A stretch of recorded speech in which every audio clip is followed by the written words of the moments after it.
Assalamu alaikum wa rahmatullahi wa barakatuh. Bismillah wa salatu wa salamu ala rasulillah. Bueno, yo no voy a repartir chocolatinas como mi madre. Voy a hablaros de un tema que es básica. Bueno, ellos han puesto la mujer y la mujer en el Islam, o el Islam y la mujer. Realmente la charla se llama Islam y la defensa de la mujer. ¿Por qué digo la defensa de la mujer? Cuando el profeta Muhammad alayhi salatu wassalam empezó a predicar el Islam en la ciudad de Mecca, el profeta no simplemente vino y nos enseñó a rezar y nos enseñó a comer con la mano derecha y nos enseñó formalidades, ¿no? El Islam originalmente, y esto es un aspecto del periodo de Mecca que generalmente tendemos a olvidar, el Islam fue una reforma social, ¿vale? Es decir, el Islam vino a una ciudad donde la gente tenía costumbres un tanto depravadas, y lo que hizo fue decir, muy bien, a vosotros os ha creado alguien, ¿vale? Y sois responsables ante él de las acciones que lleváis a cabo, y en consecuencia tenéis que cambiar vuestro estilo de vida. Si cogéis las porciones del Corán reveladas en Mecca, ¿en qué cosas hacen hincapié? Hacen hincapié en aceptar a Dios, aceptar que vas a responder por tus acciones, y hacen hincapié en la liberación de esclavos, en atender a los huérfanos, en dar de comer a los pobres. Es decir, hacen hincapié en una serie de cuestiones morales. ¿Por qué digo que la sección de Mecca es importante tener en cuenta esto? Porque es la base, ¿vale? Las regulaciones vienen después. Una persona que no tiene la bondad suficiente, básica, o la ética básica, da igual las formalidades que pueda llevar a cabo después, ¿no? Eso es secundario. Lo importante es sentar la base.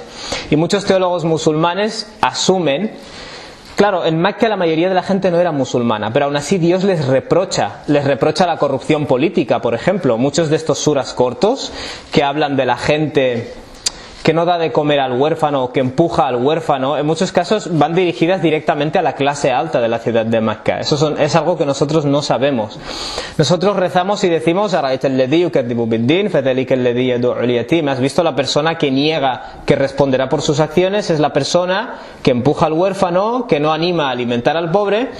Y realmente lo recitamos y nos quedamos tan anchos. Pero esto, cuando el profeta Muhammad alayhi salatu wassalam lo recitaba en la Meca, era un desafío, ¿vale? La clase política lo escuchaba, no era como aquí, que puedes insultar al gobierno y no pasa nada. Y realmente les provocaba un malestar, porque el profeta Muhammad alayhi salatu wassalam estaba señalando las cosas que esa clase alta estaba haciendo mal, ¿vale? Pero él no tenía la opción, él recibía la revelación y tenía que decirlo. No tenía la opción de decir islamofobia, quiero decir, enfréntate a la islamofobia, porque iba a ser dura además. Por tanto, eso, el Islam es una religión que vino a reformar cosas, y una de las cosas que vino a reformar es la situación de la mujer, ¿vale? O sea, entre las muchas cosas del Islam que hemos abandonado es la idea de que el Islam es una reforma. Quiero decir, realmente hay gente que tiene la idea de que hay que enseñarle a los musulmanes un poco la dignidad. Que se nos tenga que enseñar a nosotros es casi como un insulto. Es como decir, hay que enseñarle a los musulmanes a creer en Dios.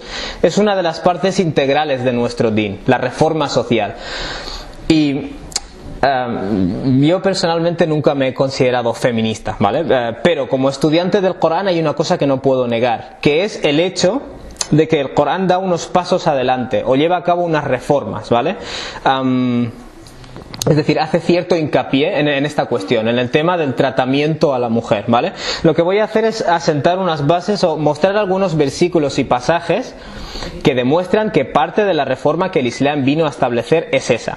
Y por cierto, habrá mucha gente que dirá, pero no hace falta defender a la mujer, ella se puede defender sola, bla bla bla. Bueno, lo cierto es que si tú vives en una sociedad en la cual el hombre se aventaja, tienes que tomar medidas. Quiero decir, en una sociedad en la cual la gente se aventaja de los huérfanos, el Islam no se queda callado. En una sociedad en la cual la gente se aventaja de los pobres, el Islam no se queda callado. Nosotros, en una sociedad en la que pues mueren entre 60 y 70 mujeres al año asesinadas por sus parejas. No podemos decir que este es un tema ajeno a nosotros o no va con nosotros la cosa. El Islam, por definición, viene a reformar la sociedad en la que esté. Y hay gente que te dirá, ya, pero la mayoría no son musulmanes. ¿Y qué? ¿Es que acaso en la ciudad de Meca la mayoría eran musulmanes? Aparte de no ser musulmanes, eran enemigos del Islam, muchos de ellos. Se oponían activamente al Islam. Pero aún así, el Islam vino a reformar. De hecho, era eso lo que les tocaba la moral a estas personas. Que el Islam está hablando de los problemas sociales. El profeta Muhammad ﷺ no vino y dijo, Dios existe, hay que rezar 5 veces al día. No, sino que empezó a tocar las cuestiones morales. Insisto, coged los suras más cortos, los suras de Meca, y veréis que tocan siempre este tipo de problemas, ¿vale? El excesivo amor al mundo, el excesivo amor al poder, el no tratar bien a los desfavorecidos, etcétera, etcétera, etcétera, ¿vale?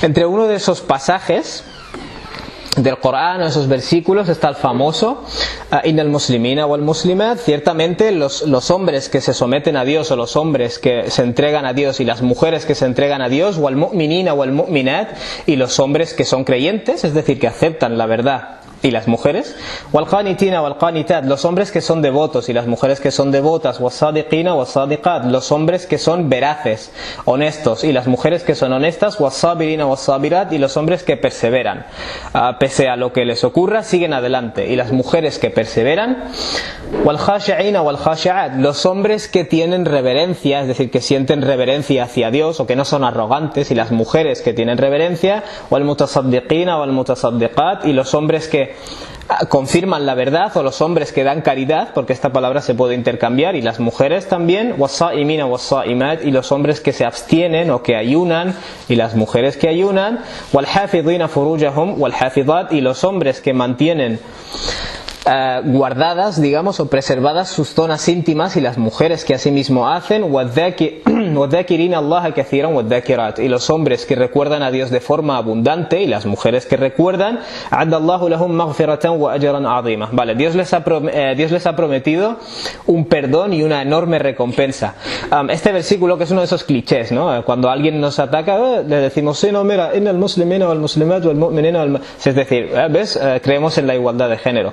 Hay una cosa que me llama la atención de este versículo, que es que después de dar esta lista, Dios dice, les corresponde una recompensa, un perdón y una enorme recompensa. Uno de los problemas que tenemos en la sociedad humana en general, pero también en esta sociedad, es el hecho de que a veces por un mismo trabajo las personas no reciben la misma recompensa, ¿vale? Y esto es un problema por el que aún estamos luchando. Quiero decir, en el año 2017, un mismo trabajo a veces es remunerado de forma superior a un hombre de lo que es remunerado a una mujer, ¿no? Por tanto, esto mismo, es decir, esto lo que establece es la igualdad de mérito realmente. Un hombre que hace... un hombre, yo que sé, que escribe un libro o que escribe 100 páginas y una mujer que escribe 100 páginas, por definición, no hay un motivo válido, biológico, por el cual deba recibir mayor remuneración el hombre, en este caso, que la mujer, ¿no? Básicamente parece básico, pero es una de esas cosas que, digamos, en nuestra especie insistimos en no reconocerlo. Quiero decir, y hay posibles razones por las que somos así, ¿vale? Una de ellas es que a lo largo de la historia mandaba el que tenía más fuerza. Quiero decir, ahora tenemos la idea de que el trabajo es igual, pero antes no era así. Antes el trabajo era ir a cazar y hacer cosas de esfuerzo. Y puesto que el hombre tenía mayor masa muscular por norma, siempre ha sido él el que mandaba y dependía todo de él, entre comillas, ¿no? Podríamos decir. Entonces, debemos tener en cuenta que sí, aunque esta ha sido la realidad durante mucho tiempo, se ha usado para mal, ¿vale? Se ha usado para mal, y eso es algo que sigue ocurriendo hasta el día de hoy.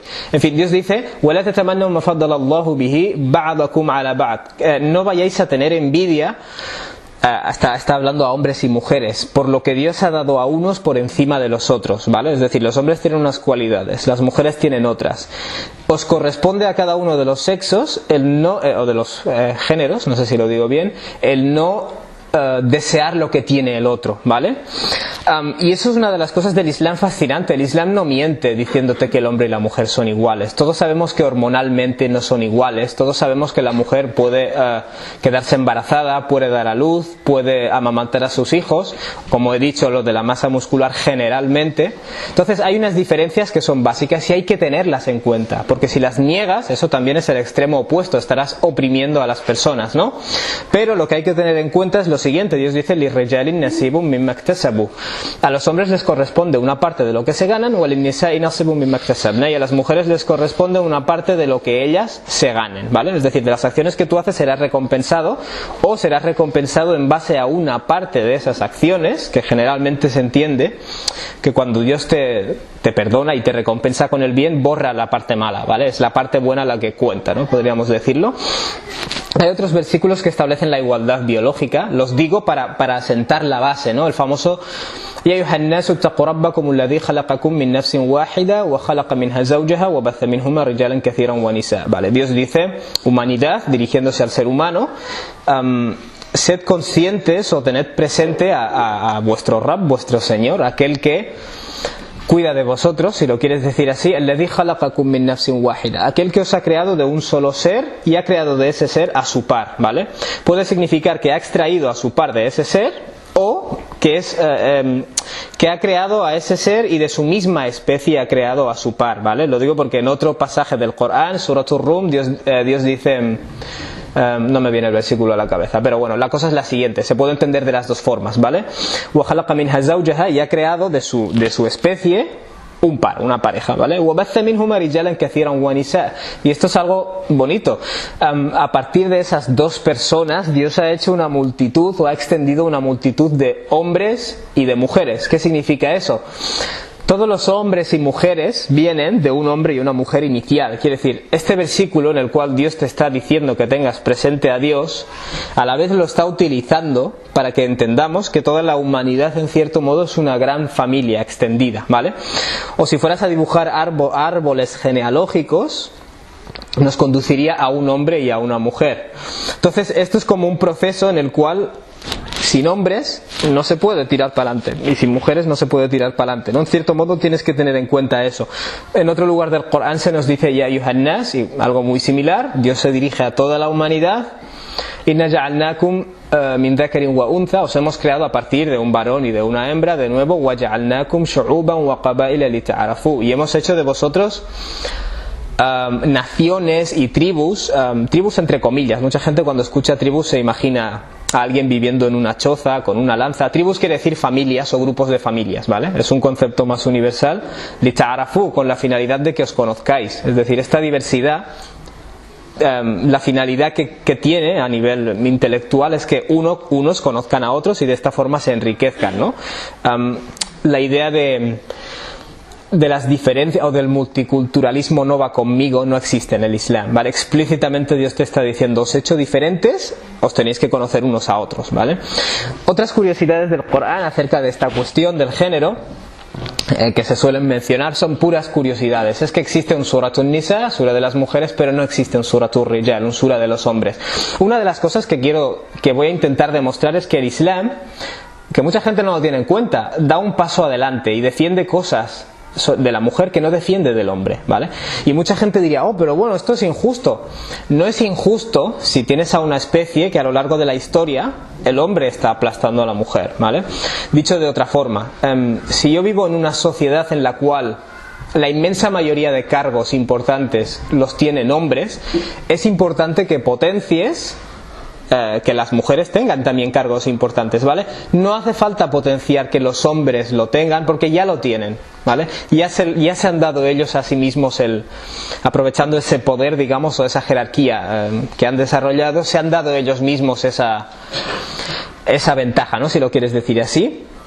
Tenemos también Suratul Mujadala, es un sura en el cual una mujer le transmite al profeta Muhammad ﷺ sus quejas, básicamente, y el nombre del sura se ha quedado así. Tenemos en el Corán, por ejemplo, para la gente que no cree en el liderazgo femenino, la historia de la reina de Saba. Mucha gente la conoce como Bilqis, no aparece en el Corán ese nombre. Y ella es una persona que, es una mujer con mucha personalidad, no se la representa como una señorita calladita y sumisa. Quiero decir, es una mujer con mucha personalidad y a través de ella todo su pueblo entra al Islam, ¿no? Y hay una cosa muy interesante que establece el Corán al final de Surat al-Tahrim, si no me equivoco. Dios dice: Daraballahu mathalan lilladhina kafaru imra'ata Nuhin wa imra'ata Lut. Dios dice: para las personas que rechazan la verdad, os doy el ejemplo de la mujer de Noé y la mujer de Lot, ¿vale? Ellas estaban bajo siervos nuestros, كانت تحت عبدين من عبادنا صالحين فخانتهما, pero les traicionaron, فلم يغني عنهما من الله شيء. Y el hecho de tener esposos que eran profetas o eran buenos no les sirvió de nada a ellas.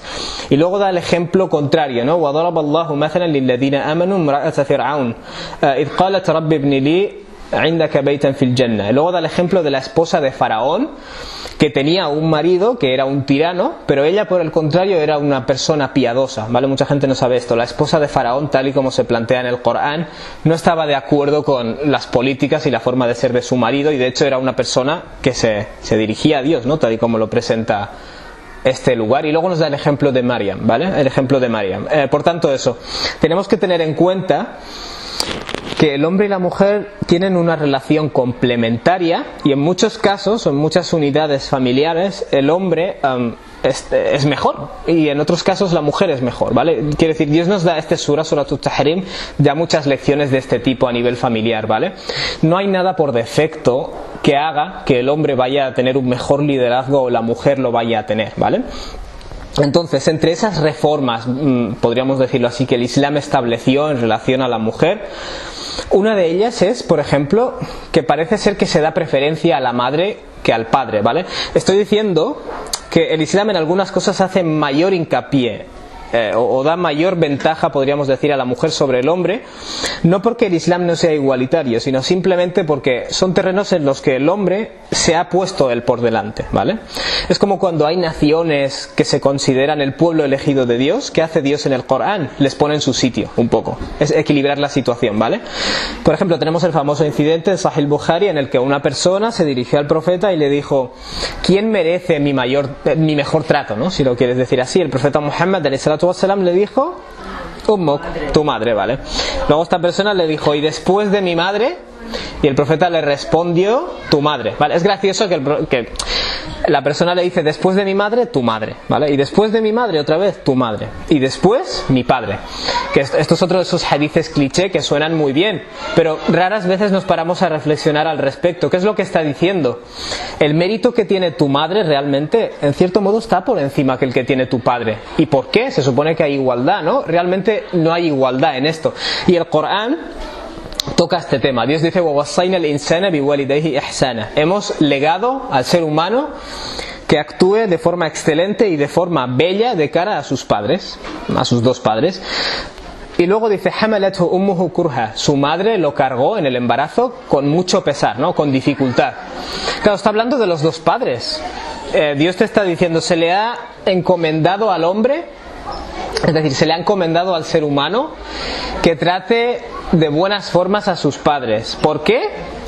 Porque su madre lo mantuvo con dificultades a lo largo del embarazo. Quiere decir, llama la atención que está hablando de los dos padres y hace este inciso, ¿vale?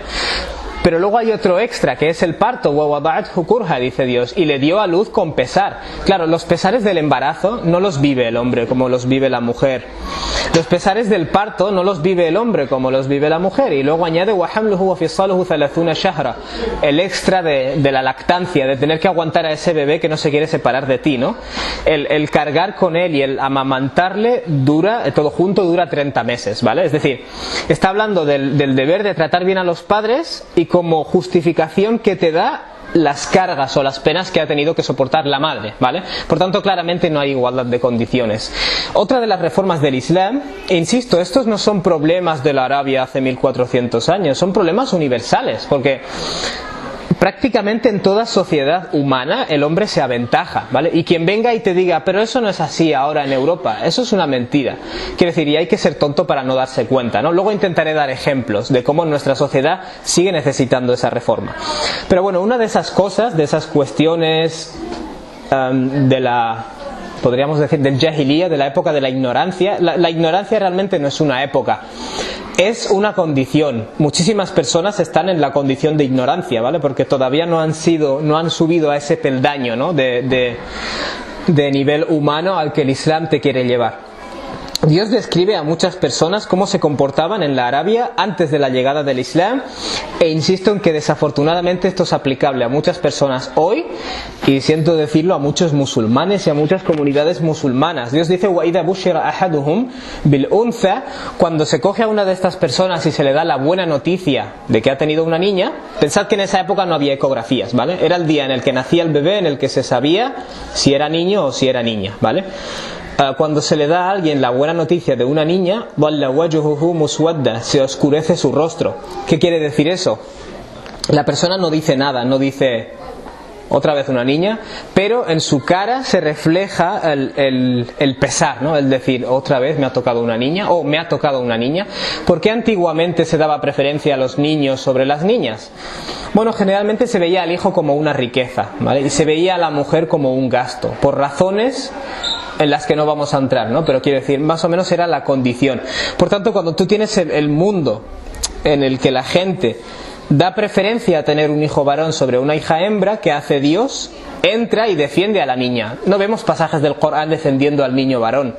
¿Por qué? Porque el niño varón ya está defendido, ¿vale? Es necesario dar un paso y defender a aquel que no está siendo defendido, ¿vale? Y esto es una cosa tan universal que ha quedado registrada en el Corán. No es algo de la Arabia preislámica, insisto, es condición humana. Forma parte de nuestra condición que el hombre se quiere aventajar, es que está hecho así. Se oscurece su rostro, dice Dios, وَهُوَ كَظِيمٌ, y intenta reprimirse, es decir, intenta aguantarse la rabia o la ira o la frustración de que ha tenido una niña, ¿no? Y luego Dios dice: يَتَوَارَ مِنَ الْقَوْمِ, esa persona evita a la gente, es decir, se aparta de las personas, مِنْ سُوءِ مَا بُشِّرَ بِهِ, evita a la gente por la mala noticia que se le acaba de dar, ¿no? En cierto modo. Y luego esta persona se plantea: ¿ayumsikuhu ala haun? ¿Se va a quedar con la niña pese al pesar o al desprecio que tiene? ¿Am yadussuhu fit turab? ¿O la va a enterrar bajo tierra? En algunos casos extremos en la Arabia preislámica se enterraba a la niña, ¿vale? Es decir, era tal deshonra en cierto modo.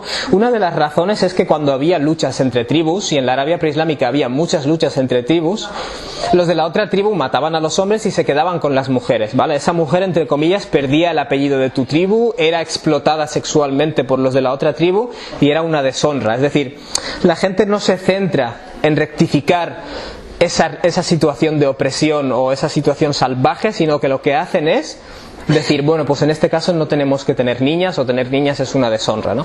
Insisto en que muchas sociedades islámicas, de mayoría musulmana, esto es así y lo sabemos perfectamente. Hay personas que venimos de lugares del mundo donde está más acentuado que aquí en Europa, por ejemplo, el desprecio hacia una hija femenina, ¿no? No solo países de mayoría musulmana, hay muchas culturas en las que esto prevalece, ¿no? Y luego Dios dice: "Ala sa'a ma yahkumun", qué lamentable, ¿no? Es el juicio que tienen. Es decir, tanto si escoges quedarte con ella con desprecio como si le haces daño, es bastante sucio. Luego en el siguiente versículo, y uno de los problemas cuando leemos el Corán es que cogemos los versículos solos, tú coges un versículo y lo lees, pero no miras el contexto. En el siguiente versículo Dios dice: "Lilladina la yu'minuna bil akhirah", para esas personas que no creen en la última vida, no creen que van a responder ante Dios, mathalus saw, les corresponde el peor ejemplo, ¿no? Diríamos en castellano, son de lo peor. Pero ¿por qué aquí Dios nos está hablando de la gente que no cree en la última vida? Quiero decir, este tipo de actitud es propia de la gente que no cree en la última vida. Cuando tú escuches a un musulmán diciendo, bueno, he tenido una niña, la próxima vez será, ¿no? Este tipo de cosas, realmente esa actitud es propia del kafir, es propia de la persona que rechaza la verdad del Islam, no es propio de un musulmán. Es muy raro en un musulmán que tenga esa mentalidad, ¿no? Walillahil mathalul a'la, y a Dios le corresponde el ejemplo más elevado. Wa huwal azizul hakim, y él es el totalmente poderoso y el más sabio. Y en el siguiente dice Dios: "Walau yu'akhidullahu an-nas", si Dios fuera a tomar a los seres humanos bidulmihim, por las cosas injustas que hacen. Insisto, leámoslo en el contexto, todo esto forma parte de un mismo pasaje. no me separes los versículos. Si Dios cogiera la humanidad por la opresión que lleva a cabo, y aquí está hablando claramente de una opresión contra la mujer, ma taraka alayha min dabba, Dios no dejaría sobre la tierra ninguna criatura viva. La primera vez que lees esto dices, ¿qué culpa tienen el resto de especies, ¿no? ¿Qué culpa tienen, yo qué sé, las liebres y los pájaros y los mosquitos de la opresión humana? Dios te está diciendo, la magnitud de la maldad del ser humano es tal que si Dios tuviera que, por ejemplo, castigar a la humanidad estando en la tierra, la magnitud sería de tal forma que no quedaría viva ninguna especie, ¿vale? Y esto lo está, es decir, ninguna criatura viviente, y esto lo está diciendo en un contexto muy específico, que está hablando de esta creencia preislámica o de esta actitud preislámica de desprecio ante el nacimiento de una hija. Quiere decir, no vemos una defensa tan radical o tan acentuada cuando nace un niño. ¿Por qué? Porque en la sociedad ya se le defiende, ¿vale? Entonces los musulmanes, el Islam, cuando se está oprimiendo a alguien, tenemos que dar un paso adelante y defenderlo, ¿vale? Forma parte del din. Insisto en que las cosas reveladas en Mecca fueron reveladas a no musulmanes. Dios se dirige a alguien que no es musulmán y le dice, esto que estás haciendo es sucio, ¿vale? Y el musulmán tiene que tener en cuenta esto. Esto es propio del mushrik, es propio de la persona que no cree en Dios, ¿vale? Pero no obstante, Dios les pospone el juicio, digamos, hasta una hora predeterminada. Es decir, la gente que es así, Dios ya les ha puesto una hora para la cual les va a juzgar. Cuando tú investigas lo que el profeta Muhammad dice acerca de estas cosas, te encuentras que hay un montón de hadices. Creo que es uno de los temas sobre los cuales hay más hadices, en los cuales el profeta Muhammad dice cosas como: quien tenga 2 hijas o quien tenga 3 hijas y las cuide y las defienda hasta que alcancen la pubertad, tiene el paraíso garantizado, ¿vale? Insisto, ¿te encuentras hadices donde el profeta Muhammad ﷺ dice: quien tenga 2 hijos varones y 3 hijos varones, le garantizo el paraíso? No. ¿Por qué? Porque los hijos varones y la gente ya los defiende, ¿vale? Hay que dar un paso adelante y defender aquella cosa que no está siendo defendida. Uno de esos hadices, bueno, hay muchísimos, ¿vale? Yo he cogido aquí un par de Abu Sa'id al-Khudri. Este te lo encuentras en Sunan at-Tirmidhi. Hay un montón de hadices, ¿vale? Man kana lahu thalathatu banat, quien tenga 3 hijas, o thalathatu akhawat, o 3 hermanas, o ibnatani o ukhtani, o tenga 2 hijas o 2 hermanas, fa ahsana suhbatahunna, y las trate de la buena forma o esté junto a ellas de la buena forma. Es decir, si tú no es un derecho, ¿vale? Tal y como se plantea en este hadith, si tú no tratas bien a tu hija por la condición de ser mujer, o le dices cosas como nadie se va a querer casar contigo, o le dices cosas como eres una deshonra, eso es un derecho que esta persona al día del juicio te va a reclamar, ¿vale? Se presenta como que es un derecho de estas personas. Y es consciente de Dios en lo que se refiere a ellas, a cuidar de ellas y a tratarlas bien. A esa persona le corresponde el paraíso, ¿vale? Los hadices que te dicen si haces tal cosa te corresponde el paraíso, obviamente se entiende que si tú eres un asesino en serie y tratas bien a tus hijas, no te corresponde el paraíso, ¿vale? Hay que ponerlo en perspectiva. Pero estos hadices lo que están diciendo es que esta acción está entre el top, ¿vale? Está entre las principales acciones que te conducen al paraíso. En otro de esos hadices que encontramos en el Adab al-Mufrad, es una colección de hadices sobre ética del Imam al-Bukhari: man ala jariyataini hatta tudrika, a quien cuide de 2 niñas hasta que alcancen la pubertad. De nuevo, no te vas a encontrar un hadith que te dice quien cuide de 2 niños hasta que alcancen la pubertad. ¿Por qué? Porque nadie considera una pérdida de tiempo criar niños, ¿vale? Pero desafortunadamente hay gente que sí lo considera. Luego el profeta Muhammad dijo: dahaltu ana wa huwa fil janna kahatayn. Vamos a entrar, esa persona y yo vamos a entrar al paraíso como estos 2, y señaló sus 2 dedos de esta forma, ¿vale? Eso es una forma de acentuarlo mucho. Vamos a parar para la oración y si Dios quiere seguiremos justo después de eso. Hay gente que te dice: no, siempre y cuando defiendas la igualdad de derechos para la mujer eres feminista. Técnicamente, si eso es verdad, técnicamente todos los musulmanes son feministas, técnicamente, ¿no? Pero luego la realidad es la que es. En resumen, entre las reformas del Islam, la prohibición de violar la dignidad de la mujer, ¿vale? E insisto, esta es una de esas cosas que no hay un paralelo para el hombre. Dios dice en el Corán: innal ladhina yarmuna al-muhsanat, al-ghafilat, al-mu'minat, aquellas personas que acusan a las mujeres que son buenas, ¿no? Que son puras, ¿no? Podríamos decir, no sé. Al-ghafilat, inocentes, ellas no son conscientes. Al-mu'minat, y creyentes, lu'inu fi dunya wal akhirah, están malditas en la vida, en esta vida y en la última vida. Walahum adabun azim, y les corresponde un castigo grandioso. No hay otro pasaje que nos diga, ciertamente las mujeres que acusan a hombres castos, quiero decir, no nos encontramos eso. Si os fijáis, los hombres tenemos una tendencia a creer que nuestra promiscuidad es una señal de triunfo, ¿no? En cierto modo, una señal de dominio. Pero la promiscuidad de la mujer es algo vil, sucio, algo de lo que avergonzarse, ¿no? Y el Islam, una de las cosas que hace es decir, no, la promiscuidad es igual para los dos. El zina es igual para los dos. De lo cual debo decir una cosa, muchos musulmanes, y no musulmanes, ¿no? Pero me preocupa más en el caso de musulmanes, tienen una doble vara de medir, realmente. Parece que es más grave la promiscuidad cuando viene de una mujer. Realmente yo creo que cuando trepábamos árboles eso debía tener sentido, ¿vale? Que el hombre era más promiscuo, pero se supone que ya hemos superado esa etapa hasta cierto punto. Pero bueno, muchas personas no. El hecho de cobrar la dote, esta dote que tú cuando eres un hombre musulmán y se casa pagas, realmente anteriormente, antes del Islam, la norma era heredar a las mujeres en cierto modo, ¿no? La mujer es una mercancía, ¿no?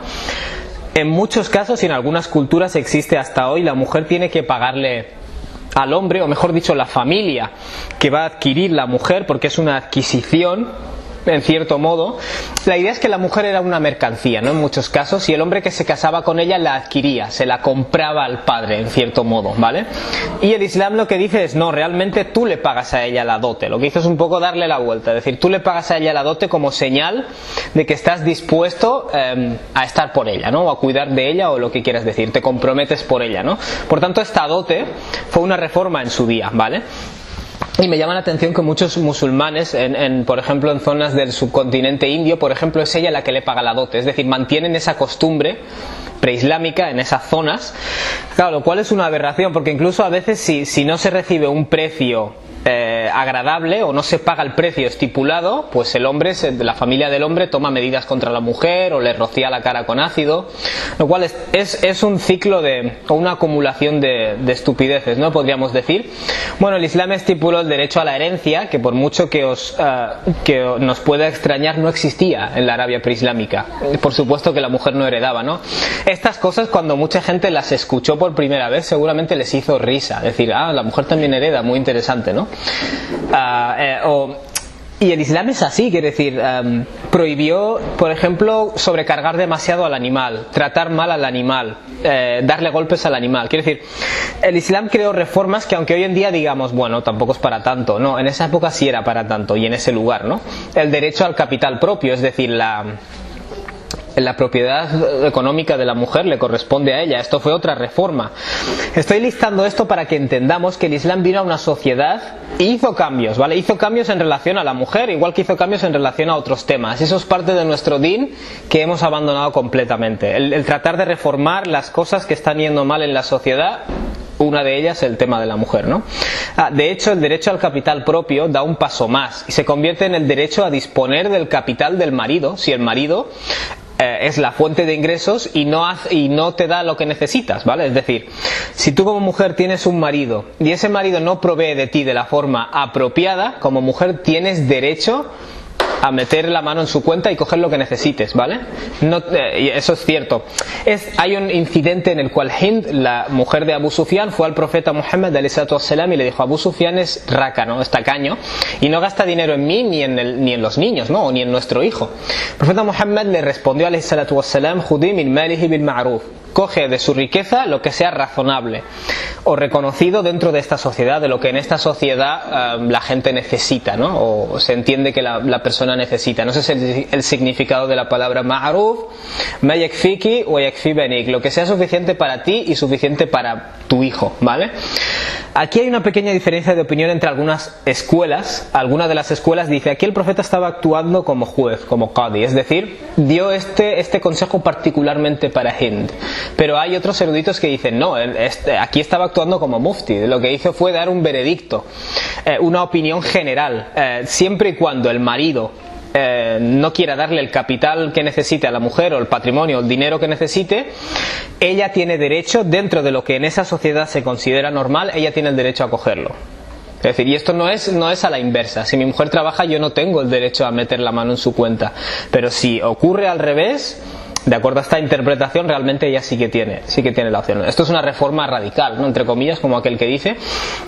Otra de las cosas que prohibió el Islam es heredar a las mujeres a la fuerza. De nuevo mucha gente dirá, bueno, sí, claro, eso es normal. No era normal.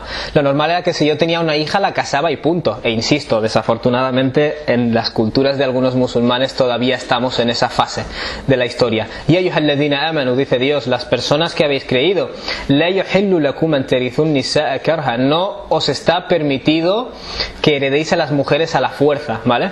De hecho, esta idea que existe en muchos idiomas y países, de que cuando la mujer se casa adopta el apellido del marido, es un fósil de una idea antigua que realmente el marido la está adquiriendo y se convierte en su propiedad, ¿vale? Por eso pierde el apellido del padre y adopta el del marido. Es como que tu marido te ha comprado a tu padre, ahora eres su propiedad, ¿vale? Esto es como en la esclavitud, que se le ponía al esclavo el apellido del amo, ¿vale? Por eso los afroamericanos tienen apellidos ingleses cuando sus apellidos originales no eran ingleses para nada. Entonces eso, la cosa es la siguiente, no se está permitido heredar a las mujeres a la fuerza. Esto fue una reforma radical y mucha gente no lo entiende, ¿no? Decimos, claro, hombre, no. En fin, más adelante, y este es uno de los temas que me llaman mucho a mí la atención. El hombre siempre ha querido controlar a la mujer, ¿vale? Es decir, es propiedad nuestra, yo la heredo, yo la paso, yo le digo lo que tiene que hacer, yo no sé qué, no sé cuántos, y una de las mejores formas de controlar a alguien es hacerle sentirse culpable o hacerle sentirse sucio, ¿vale? Entonces, la mujer tiene unos procesos fisiológicos que el hombre no tiene, como por ejemplo la menstruación, ¿vale? Y esa menstruación, el Islam lo que hace en cierto modo es normalizarla, ¿vale? Antes del Islam, y esto mucha gente no lo entiende, especialmente en religiones, incluso en alguna que otra religión bíblica, ¿no? Pre-islámica, existe la idea de que la mujer menstruante es impura. Esto está registrado en la Biblia hasta hoy, ¿vale? En el Antiguo Testamento. Esa mujer lo que toca se convierte en impuro, si se sienta en un sitio ese lugar es impuro, etcétera, etcétera, ¿vale? Dios dice, وَيَسْأَلُونَكَ عَنِ الْمَحِيضِ, te preguntan acerca de la menstruación. قُلْ هُوَ أَذًى, diles, es algo doloroso. فَاعْتَزِلُوا النِّسَاءَ فِي الْمَحِيضِ, por tanto, manteneos apartados de la mujer en la menstruación. Claro, hay quien dirá, ¿por qué te tienes que apartar? En la lengua árabe esta expresión significa que no mantengas relaciones sexuales, punto, ¿vale? El Corán utiliza eufemismos, cuando habla de sexo utiliza palabras suaves, ¿vale? وَلَا تَقْرَبُوهُنَّ, y no os acerquéis a ellas, es decir, no mantengáis relaciones sexuales con penetración حَتَّى يَطْهُرْنَ, hasta que se limpien, ¿no? Hasta que se puedan limpiar. ¿Por qué digo que esto significa que no mantengáis relaciones con penetración? Porque en la lengua árabe clásica, cuando se dice me he acercado a mi mujer o he abrazado a mi mujer, significa que he mantenido relaciones, ¿vale? El Corán habla explícitamente de estas cuestiones, rompe el tabú, pero a la vez habla de una forma muy educada y muy suave. Quiere decir, no hay una necesidad de convertirlo en un tabú y taparlo, pero tampoco hay una necesidad de ser obsceno, ¿vale? El Corán siempre trata el tema, pero lo trata de forma correcta, ¿no? Y un incidente muy interesante, el profeta Muhammad ﷺ está sentado en la mezquita está anexada, digamos, a su casa, ¿vale? Era otro sistema. Y su esposa está en la casa, fuera de la mezquita. Y él le dice, acércame por favor ese alfombrín. Y ella le dice, mensajero de Dios, estoy menstruando, ¿no? Estoy impura, ¿no? No debería tocarlo, ¿no? El profeta Muhammad le dice, Inna haydataka laysat fi yadik, ciertamente la menstruación no la llevas en la mano, ¿vale? Es decir, no hay nada que te impida pasarme un objeto a mí. Quiere decir, la zona en la que estás no limpia es otra zona, ¿vale? Tú entera no estás impura. Que de nuevo, estos son cosas que la gente dice, pues claro, hombre, pero es que no era así. Quiero decir, incluso la gente que creía en Dios y tenía escrituras tenía una visión muy radical de esto. ¿Por qué? ¿Para qué sirven estos tabúes? Para dominar. Quiere decir, desde el momento que yo convenzo a la mujer de que es impura, está pasando por un proceso impuro, no tienes que acercarte, no tienes que no sé qué. Algunos musulmanes dicen, no tiene que tocar libros del din porque no sé qué. Que es una forma de decir, no leas demasiado que controlada te tengo mejor. Entonces, de esa forma, lo que hace el Islam es decir, no, es higiénicamente algo que tienes que no es limpio y que te vas a tener que limpiar, igual que el hombre tiene su situación de janaba, ¿no? De suciedad ritual y punto. No le intentes dar un significado que no tiene, ¿vale? De hecho es un proceso fisiológico gracias al cual existimos, ¿vale? Así de sencillo, ¿no? Otro tema que me llama mucho la atención es el de las tareas de la casa, ¿vale? Si alguien preguntara, en el Islam, ¿quién hace las tareas de la casa? Realmente el Islam no estipula que lo haga ni el hombre ni la mujer, ¿vale? El Islam no dice tiene que ser la mujer ni tiene que ser el hombre. Pero llama la atención que los únicos textos de hadith que hablan acerca de las tareas de la casa reflejan al profeta haciendo esas tareas de la casa, ¿vale? Y en estos hadices hay varias cosas que me llaman la atención. En uno de ellos, Aisha, la esposa del profeta, Dios esté complacido con ella, esto está en el Musnad del Imam Ahmad, ¿vale? Pero es un hadith auténtico. Ella dice, Kana basharan min al-bashar. ¿Cómo era el profeta en su casa? Era un hombre normal y corriente como el resto de personas, no era una persona como el resto de personas. Yafli thawba, lavaba su ropa, lo cual me llama la atención porque Aisha dice era una persona como el resto, lavaba su ropa, pero es que en realidad la mayoría de gente que conoces, me cuesta creer que en la Arabia preislámica la mayoría de hombres lavaban su ropa, ¿no? Ella lo dice con cierta naturalidad, lo cual en cierto modo me asusta porque me hace creer que en la Arabia preislámica pues a lo mejor había más participación doméstica que en muchos hogares musulmanes de hoy, ¿no? Pero eso es algo que no sé. Dice, y ordeñaba sus cabras o extraía la leche de sus cabras, y se servía a sí mismo. Es una frase que llama la atención. ¿Qué quiere decir se servía a sí mismo? Aisha utiliza unas frases muy peculiares, por cierto, ¿vale? Se podría hacer un estudio de las frases de Aisha, la forma en la que explica las cosas. Si lo quieres traducir de una forma moderna, el profeta Muhammad hacía la colada, cocinaba, tendía la ropa, planchaba su ropa, etcétera, etcétera, ¿vale? Es decir, hacía sus tareas. Insisto, aquí no se está diciendo Dios os ordena a los hombres que hagáis esto, o esto es propio de las mujeres y el profeta lo hizo como acto de caridad, ¿no? Que es lo que mucha gente cree equivocadamente, ¿no? Porque por ningún lado dice eso. Simplemente quiero que se vea que en el hogar del profeta se tenía esa conciencia de que él era un hombre que hacía las cosas. De hecho, en otro hadith, la misma Aisha radiyallahu anha dice kana yakunu fi mihnati ahli. El profeta solía estar a servicio de sus esposas o a servicio de su familia. Esta palabra mihna tiene cierta connotación de servidumbre, ¿vale? Eso de que tú vas y le pones el plato o le sirves el café a tu mujer, eso estás sirviéndole, ¿vale? Que conste que te estoy sirviendo. Eso es lo que significa esto. Servía a su familia, servía a sus esposas. Pero cuando llegaba la hora de rezar, se iba a rezar, así de sencillo, ¿vale? Quiero decir, nunca anteponía el din, pero cuando estaba en casa era servicial de cara a sus esposas, ¿vale? Esto hay gente que cuando lo escucha, cuando tú le dices en el Islam el hombre se supone que tiene que ser servicial. Ya no estoy diciendo colaborar, porque colaborar, cuando tú dices colaborar en la casa es como que se parte de la base que el rol natural de la mujer es hacer las tareas de casa y el hombre hace un acto de caridad cuando está colaborando. Pero eso realmente no está reflejado en la sunna. El profeta lo hizo como parte de nuestra identidad. Parte de la identidad del musulmán es que el hombre hace las tareas de la casa, no como un acto de caridad. Cuando un hombre plancha o cocina, no hace falta decirle gracias, estás haciendo algo extra increíble. No, es mi casa, cuido a mis hijos porque son mis hijos, hago la cocina porque es decir, hago la comida porque es comida para mí, es decir, formo parte del hogar, ¿no? En cierto modo. Entonces eso, no se habla de ayudar a las mujeres. El profeta era servicial, no es que hiciera tareas caseras, ¿vale? Alhamdulillah, sino que era servicial. Una de las cosas que más me llama la atención del Islam, ahora están con el rollo de la violencia de género y la violencia psicológica, ¿no? Es decir, el maltrato físico, el maltrato psicológico. Yo, por lo que he estudiado, no conozco ningún texto religioso premoderno, si lo quieres decir así, que explícitamente prohíba el maltrato físico y el psicológico, excepto el Islam.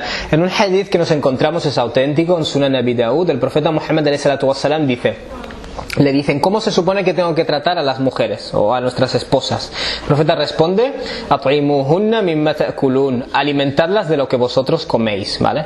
De nuevo, vendrá alguien y te dirá, es machista porque realmente yo no tengo que alimentarla, ¿no? Ella es independiente. Tenéis que entender el contexto histórico. Esto es una sociedad patriarcal en la que el hombre decide todo acerca de la mujer. Y el profeta Muhammad le está diciendo a los hombres, lo mismo que tú comes, lo tiene que comer ella, ¿vale? O sea, tienes que entender el vocabulario que se usa en el contexto histórico que se está usando. Y vestid, que se vistan, es decir, vestidlas de la misma forma que os vestís a vosotros, ¿no? Volvemos al hecho de que el capital, en cierto modo, del hombre pertenece por defecto a la mujer. Dice el profeta, y no les golpeéis, no les peguéis, y no les denigréis, ¿vale? La idea es la siguiente, Claro, este verbo lo busqué en el diccionario, ¿no? Qabbaha yuqabbihu. ¿Qué significa? En cierto modo, ¿qué significa? Los significados que me daba eran denigrar, humillar. Todos los significados que daban eran formas de hacer daño a nivel psicológico y no físico, ¿vale? El profeta te dice claramente, no se pega, pero es que tampoco se tiene que decir nada que duela o humillar, dejar en mala situación, ¿vale? Por tanto, tenemos que tener en cuenta eso. Esto es algo muy novedoso, teniendo en cuenta la sociedad en la que fue dicho. Pero insisto, algunos musulmanes parece que no, que estamos incluso más atrás de la época del profeta alayhi salatu wasalam, algunos, ¿no? Y personas que no son musulmanas, por supuesto. Por cierto, los hombres solemos decir, cuando vemos una mujer maltratada, ¿por qué lo permite? Es culpa de ella, porque ella no ha hecho nada. Eso es falta de cultura científica en cierto modo. No sabemos que realmente la persona maltratada es maltratada a nivel físico, pero tal y como se le está dañando su integridad física, se está dañando su integridad psicológica, ¿no? Su personalidad. Es decir, esa persona va perdiendo esa capacidad de ponerle freno a la situación, ¿vale? Eso es falta de cultura nuestra. Entre las cualidades de la mujer, otra de las cosas que el Islam, digamos, rompió con el patrón. Este es un hadith que te encuentras en Jami' at-Tirmidhi, narrado por Anas. El profeta Muhammad ﷺ dijo: "Hubbiba ilayya min dunyakum an-nisa'u wat-tib". Se me ha hecho amado de las cosas de este mundo vuestro, las mujeres y el perfume, ¿vale? ¿Qué significa las mujeres? ¿No? Porque sabemos que el profeta Muhammad ﷺ era una persona muy modesta. Significa las cualidades de las mujeres, ¿vale? Y generalmente los eruditos lo explican como que el profeta Muhammad dio a entender que las mujeres son más misericordiosas, ¿no? Compasivas, es decir, tienen más rahma, lo cual es también una dotación natural, ¿no? Que poseen, y a la vez son más democráticas. ¿Qué quiere decir eso? Los hombres tenemos una especie de necesidad de macho alfa, de marcar que dominamos, marcar que el territorio es nuestro, marcar que nadie vacila a mi tribu, ¿vale? Eso es muy masculino, ¿vale? Y eso es algo que las mujeres no tienen tanto, ¿no? Cuesta imaginarse un genocidio iniciado por mujeres líderes, ¿no? Los líderes hombres somos un poco como más primates a ese respecto, ¿no? O es muy difícil imaginarse una mujer violando a un hombre para marcar territorio o mostrando poder. Quiero decir, eso es algo que ocurre. La mayoría de hombres que cometen o fuerzan a mujeres a mantener relaciones en contra de su voluntad necesitan demostrarse a sí mismos que mandan. Es muy salvaje, pero es algo que está en nosotros y que no está tanto en ellas. Por eso el profeta dice: se me ha hecho entre las cosas que me gustan de esta vida, cosas dulces, cosas bonitas, el perfume y la mujer, ¿vale? Y la maravilla o mi alivio está en la oración, ¿no? Por tanto, básicamente esta es la introducción que quería hacer. Voy a ir cerrando esto diciendo lo siguiente, un consejo práctico. En el Islam, cuando tú ves una injusticia, no te la callas, ¿vale? Eso es un principio islámico. Es un principio islámico totalmente importante, ¿vale? No solo comer con la mano derecha. Comer con la mano derecha es importante, pero también es importante que luches contra la injusticia. El profeta Muhammad dice: Man ra'a minkum munkaran falyughayyirhu biyadihi. La persona de vosotros que presencie un mal, que lo cambie con su mano, es decir, físicamente, ¿vale? No se refiere a la lucha, a la guerra, sino intenta intervenir físicamente. Fa in lam yastati' fa bilisanihi. Si no tiene la posibilidad, que al menos lo cambie con su lengua, es decir, que hable en contra de esa injusticia. fa in lam yastati' fa biqalbihi. Y si no puede, que lo cambie en su corazón, es decir, que sienta repugna hacia eso. Pero eso, wadhalika adhaful iman, el simple hecho de odiarlo y no hacer nada es lo mínimo que te requiere la fe, ¿no? O la zona más baja, lo más débil, es el tipo de creencia o de fe más débil, ¿vale?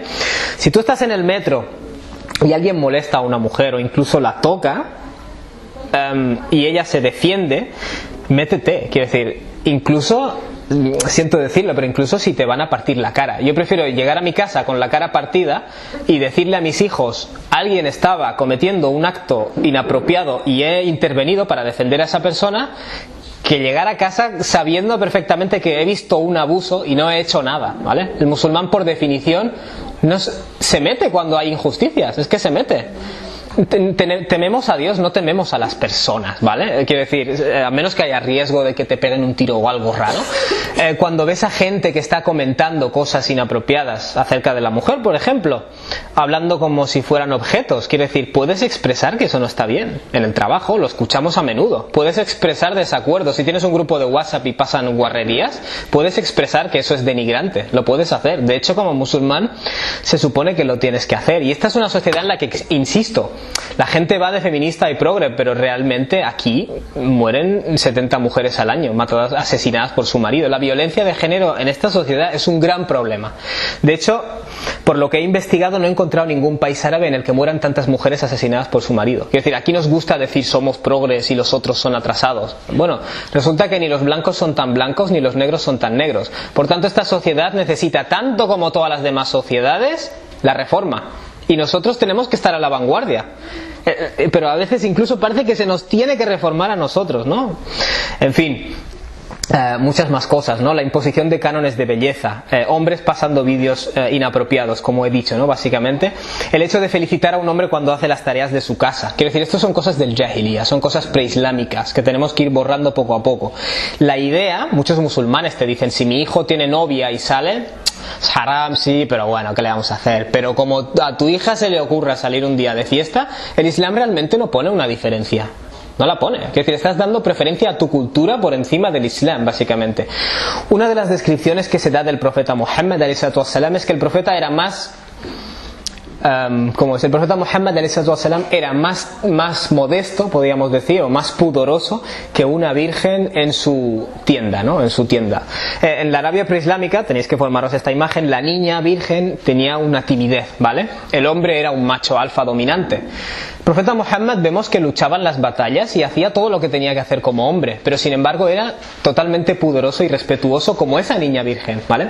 Llama mucho la atención que está redefiniendo la forma de ser un hombre. ¿Ser un hombre significa macho alfa, marco territorio? No, no necesariamente. Ser un hombre significa lucha contra la injusticia, ¿vale? Pero en lo que se refiere al pudor, eso también es una cualidad del hombre. ¿Qué significa eso? El Islam está reconfigurando esa visión primitiva, si lo quieres decir así, de lo que nosotros entendemos por lo masculino y lo femenino, ¿vale? Esto de que el profeta era más pudoroso que a mí me llama mucho la atención, porque quiero decir, ves las crónicas del profeta enfrentándose en el campo de batalla, poniéndose a primera línea, y era estaba a la vanguardia en la lucha, quiero decir. Nadie puede decir, bueno, es que era un hombre afeminado, en absoluto. Pero tenemos que tener en cuenta que una cosa no quita la otra, ¿vale? Tenemos unas imágenes rígidas de lo que es ser hombre y lo que es ser mujer que no son reales. Son constructos sociales, ¿no? Como dice la gente. Otra cosa que me llama la atención y que es una cultura jahili, que incluso los musulmanes tenemos, es que el hombre se siente intimidado cuando su mujer tiene éxito. Si su mujer tiene una carrera que él no tiene, un trabajo que él no tiene, e insisto, esto se aplica a musulmanes, el hombre se siente intimidado. De nuevo, me llama mucho la atención porque el profeta Muhammad ﷺ tenía una esposa que se llamaba Khadija, que era comerciante y que además era una empresaria y él era su empleado, y él nunca dijo, uy, me siento mal como hombre por esto. Al contrario, cuando ella murió el profeta estaba en shock, ¿vale? Y estuvo en shock hasta que murió. Quiero decir, una de las cosas que me llama la atención es que el profeta Muhammad, décadas después de la muerte de ella, enviaba regalos a sus amigas. Quiero decir, la tenía muy presente. Por cierto, enviarle regalos a sus amigas no se veía como un tabú, era algo que el profeta hacía, ¿no? Por tanto, estas cosas están a la orden del día y son normales, y no deberían ser normales, ni entre musulmanes ni entre no musulmanes. Mi idea es que los musulmanes rectifiquemos a la sociedad o ayudemos, ¿no? Pero es que en muchos casos primero nuestra propia comunidad necesita rectificarse, ¿no? En fin, básicamente, no tengo demasiado más que decir. Hay gente, por cierto, hay hombres que se ofenden. No hagáis tanto ruido con este tema de los derechos de la mujer, bla bla bla. Eso es como decirle a los musulmanes, cuando veáis comentarios islamófobos en la tele, no hagáis ruido, ¿vale? Es decir, aceptad vuestra inferioridad en cierto modo. Como no se están dando una paliza por la calle, tenéis que conformaros con el status quo, ¿no? Esa nunca ha sido la mentalidad. Cuando tú ves algo incorrecto que te dice el profeta, intenta cambiarlo con tu mano y si no es posible con la lengua, y si no al menos tienes que odiarlo, ¿vale? O es como decirle a un afroamericano, no la líes tanto con este tema de la discriminación a los negros, ¿vale? Es decir, en cierto modo le estás diciendo al oprimido, podría ser peor, venga, confórmate, ¿no? Y no quiero que esto suene emocional de ninguna manera.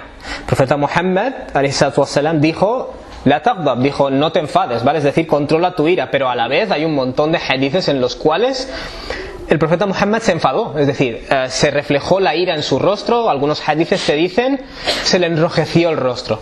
Y la mayoría de esos hadices, si los pones en lista, ¿Qué es lo que había pasado para que el profeta se irritara? Una injusticia. Una injusticia contra alguien débil, o alguien que estaba siendo oprimido, o alguien que estaba siendo atacado. Por tanto, la idea es que tenemos que tomar conciencia, y esta charla para mí realmente va dirigida a los hombres. Quiero decir, tenemos que tomar conciencia de que mi madre es una mujer, mi esposa es una mujer, mis tías son mujeres, mis primas son mujeres, y nosotros somos cómplices de un mundo en el cual se les está oprimiendo. Y como personas decentes eso es inaceptable, pero como musulmanes es el doble de inaceptable, ¿vale? El profeta Muhammad ﷺ empezó a predicar el Islam. Y como hemos dicho, en la fase inicial era llamar a Dios, invitar a Dios y hacer reforma. Y cuando en la ciudad de Mecca no fue bien aceptado eso, se fue a la ciudad de Taif. Y en la ciudad de Taif le echaron a pedradas. Quiere decir, el profeta y sus seguidores sufrieron por causas justas. Y nosotros no hacemos nada. Simplemente nos conformamos con el estado en el que las cosas están. Y me parece lamentable que en una sociedad en la cual hay tanto machismo, e insisto, nuestra sociedad es machista, por mucho que te vendan la moto. Quiero decir, la discriminación, hay menos mujeres en cargos políticos, hay menos mujeres en puestos de ciencia y tecnología, hay menos mujeres en todo, pese a que la población mayoritaria son las mujeres. La idea vale, yo entiendo que cuando teníamos que ir a cazar era el hombre el que lo hacía, porque él tiene mayor masa muscular, lo entiendo, pero en un mundo en el cual son las aptitudes intelectuales, no lo entiendo, porque sigue siendo siempre el papel del hombre estar por encima. ¿Es que acaso el hombre es más intelectual por definición? Que algunas personas te responderían que sí, ¿no? Algunos fatuas, lo he leído con mis propios ojos, te dicen que sí, ¿no? Pero bueno, debemos tomar eso como algo ocasional, debería ser algo ocasional. En fin, voy cerrando esto. Quiero deciros una última palabra, ¿vale? Un último versículo del Corán. Y luego os diré una curiosidad sobre este versículo. Dios dice: وَإِذَا قِيلَ لَهُمُ اتَّبِعُوا مَا أَنزَلَ اللَّهُ. Cuando se les dice seguid lo que Dios ha revelado.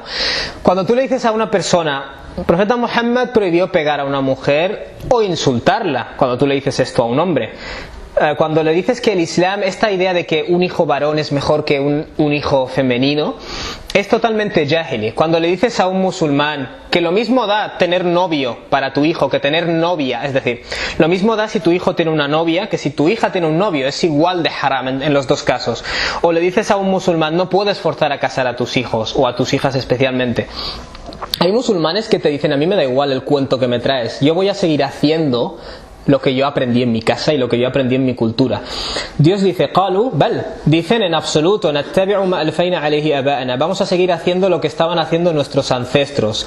Awalau kana aba'uhum la ya'qiluna shay'an wa la yahtadun, dice Dios, incluso si se da el caso de que sus ancestros no razonaban en absoluto, wa la yahtadun, y no tenían guía, es decir, este tipo de actitudes contradicen el pensamiento crítico, no estás razonando. No hay ninguna razón lógica por la cual el zina sea peor para el hijo que para la hija. No hay ninguna razón lógica por la cual debas dar preferencia a un hijo varón sobre una hembra. No estás razonando, pero es que además no tienen guía de Dios. Ninguna religión de Dios ha permitido esto nunca en la historia. Y las siguientes palabras Dios dice: وَمَثَلُ الَّذِينَ كَفَرُوا, el ejemplo de las personas que rechazan la verdad. Y esto es lo que quiero subrayar. Este versículo no está hablando de musulmanes, está hablando de los mushrikin. Te está diciendo que es propio de ellos seguir ciegamente lo que les enseñaron sus ancestros. ¿Por qué estoy mencionando este versículo? Porque es que hay musulmanes que estamos en ese estado todavía, en el de dar preferencia a nuestra cultura por encima del din. Subhanallah. Estas palabras no están dedicadas a musulmanes, pero desgraciadamente son aplicables a muchos musulmanes. El ejemplo de las personas que rechazan la verdad: es como el ejemplo del animal de rebaño que cuando le das un mensaje, él solo escucha un grito. Quiere decir, él no razona, escucha gritos y sigue al ruido, ¿vale? Básicamente, ese es el ejemplo que Dios da de la gente que sigue ciegamente lo que le instruyeron en su cultura. Summun bukmun umyun fahum la ya'qilun. Son ciegos, sordos, mudos. No son literalmente ciegos, sordos y mudos. Ellos ven, oyen y pueden hablar.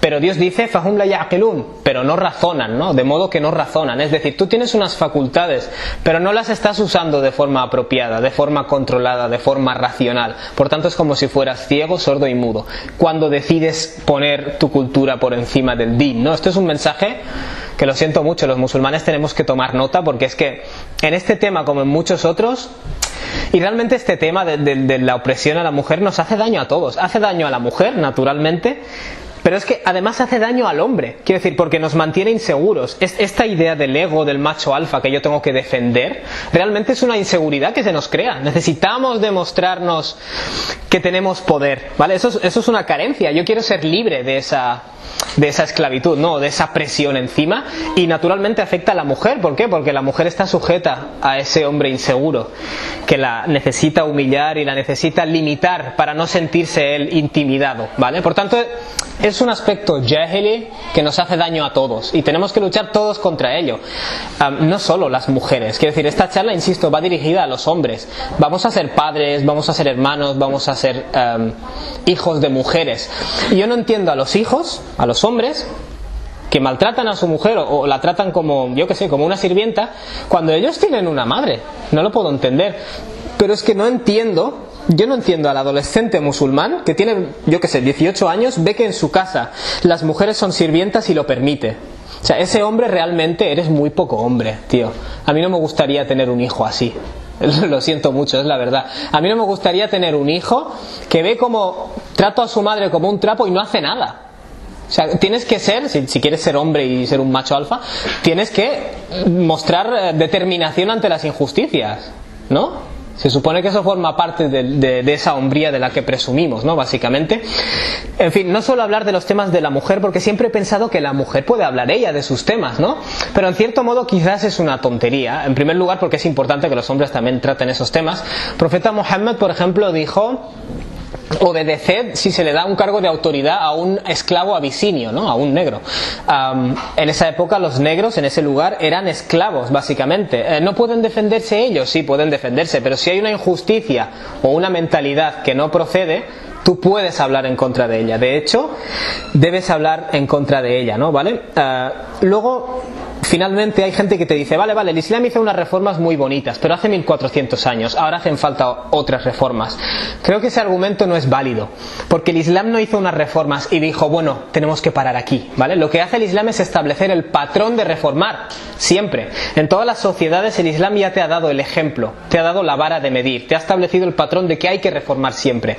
Por tanto, el Islam es una religión de reforma constante. No te hizo unas reformas hace 1400 años y ahora hay que quedarnos aquí, ¿vale? Es una tontería. Quiero decir, cuando se está criticando seguir a la tradición ciegamente, eso es un principio universal que se va a quedar ahí siempre, ¿no? Básicamente.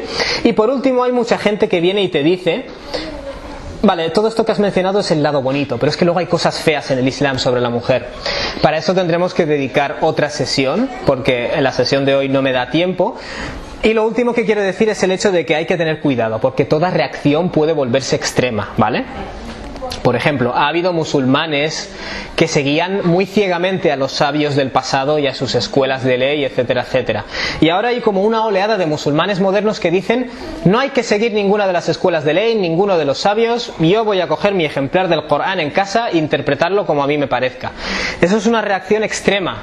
Es cierto que no hay que seguir ciegamente a los sabios del pasado, pero también es cierto que ellos son una comunidad colectiva de gente que entiende el árabe clásico, que se ha inmiscuido o se ha inmerso en todo el estudio del Islam durante 20 años, 30 años. No puedes prescindir de todo ese trabajo de esos lingüistas y esos expertos, ¿vale? O sea, no hay que tener fe ciega en ellos, pero tampoco tienes que decir: ahora hago lo que me da la gana.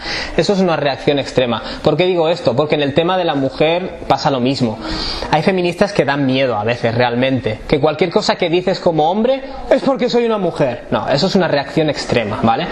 No quiero que nadie entienda de esta charla que he dado que apoyo las reacciones extremas, ¿vale? Apoyo la lucha por la justicia, pero no apoyo las reacciones extremas, ¿vale? El hecho de que tú como hombre bajes la mirada y te digan: es porque soy mujer, ¿verdad? Es porque soy un objeto. Eso es una reacción absurda, emocional y extrema, y también hay que tener cuidado con eso. Solo quería dejar claro ese punto, y con esto termino la charla. Subhanakallahumma wa bihamdik, ashhadu an la ilaha illa ant, astaghfiruka wa atubu ilaik, wassalamu alaikum wa rahmatullahi wa barakatuh.